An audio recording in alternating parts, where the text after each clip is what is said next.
അങ്ങനെ നമ്മുടെ ജാസ്മിൻ പൂർവാധി ശക്തിയോടുകൂടി തിരിച്ചു വന്നിരിക്കുകയാണ്.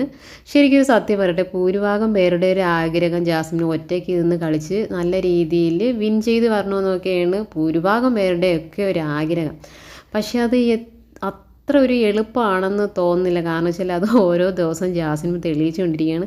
ഈ വീറും വാശിയൊക്കെ നല്ലതാണ്, പക്ഷേ അത് പറയാൻ പാടില്ലാത്ത വാക്കുകളൊക്കെ ചേർത്ത് ഈ വെല്ലുവിളി നടത്തുന്നത് പ്രേക്ഷകർക്ക് ഇഷ്ടത്തിൽ നിന്ന് ഇഷ്ടക്കേടിലേക്ക് നയിക്കും കേട്ടോ ജാസ്മിൻ.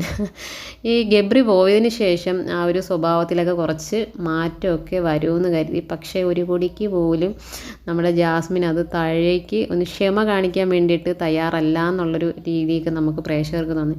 ശരിക്കും ഇവിടെ വേണ്ടാത്തൊരു വാക്കൊക്കെ പറഞ്ഞ് നമ്മുടെ ജിൻഡോയോട് ഒരു വെല്ലുവിളിയൊക്കെ നടത്തുവാണ്. ആ സ്പോട്ടിൽ തന്നെ നമ്മുടെ ജാസ്മിൻ്റെ നാവ് അനക്കാൻ പറ്റാത്ത രീതിയിൽ മാസ് മറുപടി നമ്മുടെ ജിൻഡോ തിരിച്ചു കൊടുത്തു.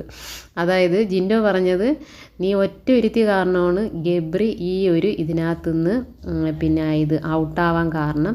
ഒറ്റയ്ക്ക് നിന്ന് ഗബ്രി കളിച്ചിരുന്നെങ്കിൽ അവൻ ഇന്നും ബിഗ് ബോസ് ഹൗസിനുള്ളിൽ കണ്ടേനെന്ന് ശരിക്കും പറഞ്ഞിട്ടുണ്ടെങ്കിൽ ആ സമയത്ത് ജാസ്മിൻ്റെ ഫേസ് കാണണം. കാരണം വെച്ചാൽ ഈ സ്റ്റാച്ചു നിൽക്കും പോലെയൊക്കെ അത്രേ ഇതായിപ്പോയി. കാരണം നമ്മുടെ പ്രേക്ഷകർ ജാസ്മിനോട് പറയാൻ ഇരുന്ന ഒരു കാര്യം അതിൽ നിന്ന് മനസ്സിലാക്കി ജിൻഡോ അത് പിന്നെ ജാസ്മിന് പറഞ്ഞ് മനസ്സിലാക്കി കൊടുത്തു എന്നുള്ളതാണ്.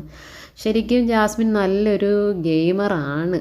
അത് പ്രേക്ഷകരെയൊക്കെ കയ്യിലെടുത്ത് കളിച്ചാൽ വിജയം ഉറപ്പാണ്. അത് ഇങ്ങനെ പോയാൽ കാര്യം എവിടം വരെ പോകുമെന്ന് ഒരു ഡൗട്ട് തന്നെയാണ്. കാരണം ഇപ്പോഴും പുള്ളിക്കാരി ഓരോ പ്രാവശ്യം പറയുന്നുണ്ട്, ഞാൻ എൻ്റെ സ്വഭാവത്തിൽ മാറ്റം വരുത്തുന്നുണ്ട് മാറുന്നുണ്ടെന്നൊക്കെ. പക്ഷേ എന്തോ മാറിയതായിട്ട് ആർക്കും തോന്നുന്നില്ല. ജാസ്മിൻ വിൻ ചെയ്യണമെന്ന് ഏകദേശം പേരും, പക്ഷേ അത് ജാസ്മിനും കൂടെ തോന്നണം. ആ ഒരു ഇപ്പോൾ അവിടെ നടന്ന ഗെയിമിൽ ശരിക്കും വാശിയും അങ്ങനെയുള്ള കാര്യമൊക്കെ വേണം. പക്ഷേ അല്ലാത്ത കാര്യങ്ങളിൽ വെല്ലുവിളി അങ്ങനെയുള്ള കാര്യമൊക്കെ നടത്തിയിട്ടുണ്ടെങ്കിൽ ജാസ്മിൻ എവിടം വരെ എത്തും, എത്ര ദിവസം ബിഗ് ബോസിൽ കാണുമെന്ന് ഞങ്ങൾക്കൊരു പ്രതീക്ഷ